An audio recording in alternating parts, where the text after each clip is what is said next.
Hi, this is Catherine. This is Taking Tea with Catherine. This is a peppermint lemon tea. It just, it's soothing, and I was trying to think, because I'm doing the Dark Academia book tag, and I thought, well, academia, what did I drink when I was in college? And I drank a number of things. So well, I remember drinking a lot of lemon zinger tea. I don't know why. And I realized I didn't have any. Close enough. And I just like it anyway. So yeah, I've seen this tag for a while, the Dark Academia book tag, and thought about doing it, but when it came out, it just didn't seem like the right time for me to do it. Now it just feels like a back to school feeling. A lot of the kids have gone back to school, and so it's that kind of feeling. And anyway, and the styles that are associated with Dark Academia are very autumnal, so I thought, okay, that works. And also, it was brought to my attention by Olive and Book Olive, who just did it. And so I thought, hey, you know what? I should go for it. And I'm not going to go 100% into what is Dark Academia. There are plenty of ways to find out, you guys. But if you have not heard of these things that the young folk like to call aesthetics, it's just taking a certain look, putting it together, you know, associating it with certain objects, maybe like cottagecore is very much into living maybe in the countryside and growing your own vegetables and stuff like that. And so you see pictures of like people baking muffins and growing fruits and strawberries, I don't know, little bunnies.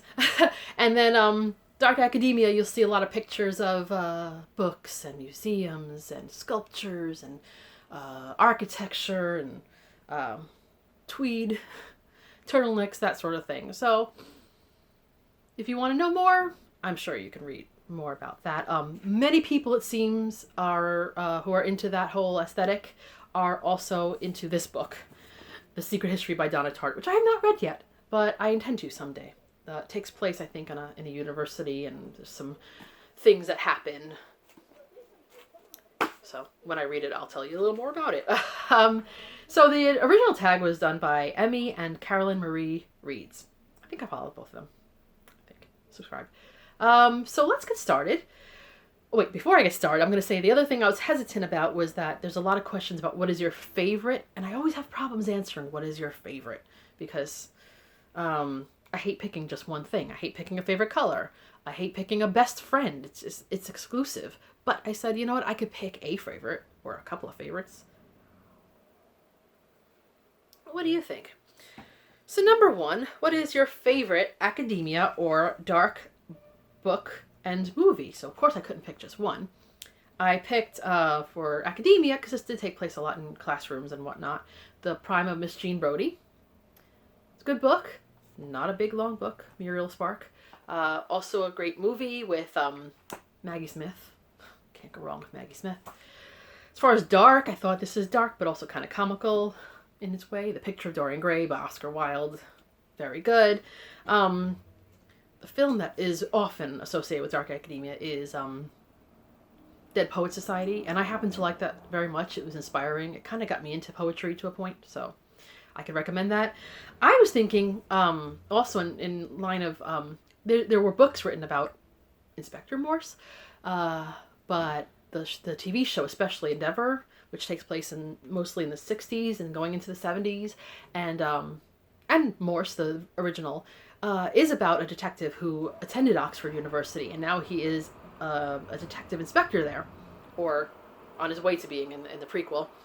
And it's most of the mysteries that need to be solved take place in either the campuses of Oxford, the professors are involved, the students, in some way or another. And so, I mean, I would really recommend that for a television show if you were wanting to get into this whole situation. And, or the books. So, yeah. Number two, which dead poet would you like to have a drink with? Well, I think if I had to pick one, I would pick Edda St. Vincent Millay, because she's one of my favorite poets, and because I could imagine having a drink with her, society-wise, like I could see it happen. She seems like she'd be an interesting person to talk to. Or maybe Emily Dickinson. I don't know what we drink, but we'd probably be in her garden, because she didn't get out much. Or John Keats, if he can handle talking to someone old enough to be his mother at this point. And he was a bit intense, but I would really like to just kind of talk with him and see if I could just get him to chill a little bit. Maybe slip him some antibiotics. But anyway. Number three. What is your favorite painting and or sculpture, and how can you pick one? I mean, I love Van Gogh, obviously, so I would love to pick his Starry Nights. There's 2 Starry Nights that I really love. But my favorite type of, among many art movements that I loved, but my favorite is the Pre-Raphaelite paintings and artworks thereof. And so, hey, we're in Victober, might as well talk about that a little bit. I'm like, which one can I pick? And I thought, well, I like John Everett Millais very much. Another Millais. I think different spelling, I think. But Ophelia is definitely one of my favorite. It's the first one I really was aware of in the whole Pre-Raphaelite, because someone took a picture of me in a bathtub, fully clothed, with flowers and stuff, and it was like inspired by this painting, and so I wanted to know more. And one day I'll show you guys. It's probably on my social media somewhere. Didn't look quite like this, but yeah, I love Pre-Raphaelite paintings so much. I like sculpture too, but I'm much more of a painting person. Oh no, now I'm starting to look through the book. Okay, getting distracted. Let's see. What are we doing now? What is your favorite architectural marvel? I mean, one that I haven't ever been to and I would love to see is Taj Mahal. That would be awesome. One I have seen is Machu Picchu in Peru, not far from Cusco. And at least a day's trip. Anyway,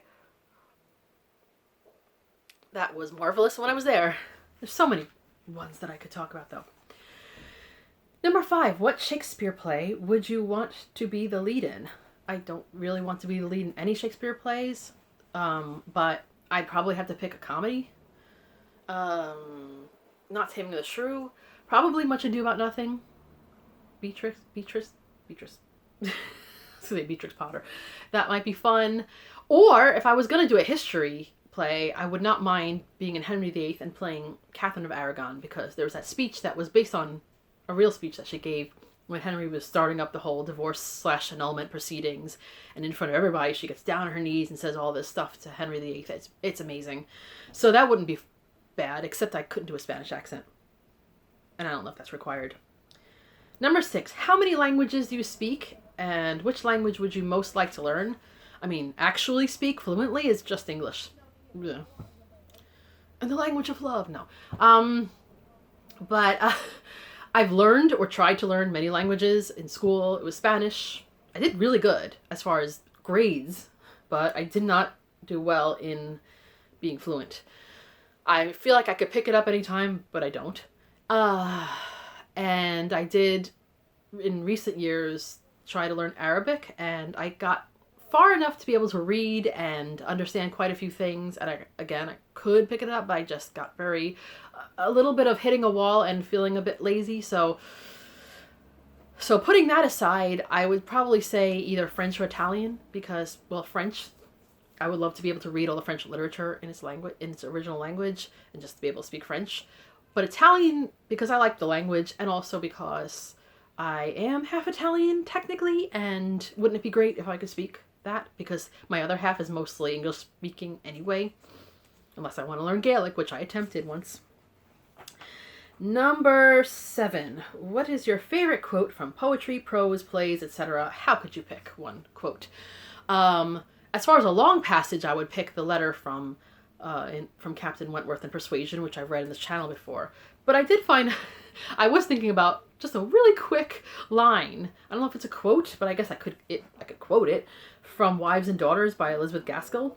And I don't know why this makes me laugh. It's just part of a conversation that the Squire, what's his name? Squire Hamley, I think his name is. He's speaking to Mr. Gibson, and it's hard to explain the whole background, but it says, I say, Gibson, we're old friends, and you're a fool if you take anything I say as an offense.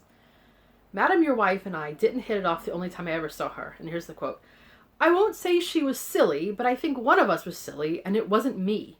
I don't know why, but whenever I hear that, or whenever I see that, I crack up. I don't know. It just... Anyway, kind of reminds me of like the Beatles or something, like something they would say. All right. So number 8. Which fictional character death is your ideal way to go? I mean, any sudden death would be better, right? But, and I hate to be spoilery, but I don't think this is spoilery because, whatever. Les Miserables, Jean Valjean, I don't say he was happy the whole time. He was sick or whatever. I don't want to get any further, but the actual time that he died was kind of not nice, but okay. Like, it wrapped things up. Non-fictional though, like an actual writer who died that not that I want to die, but like if I had to go. Speaking of Elizabeth Gaskell, apparently she was like literally talking to someone on a couch and she just had a heart attack and dropped dead, like right away.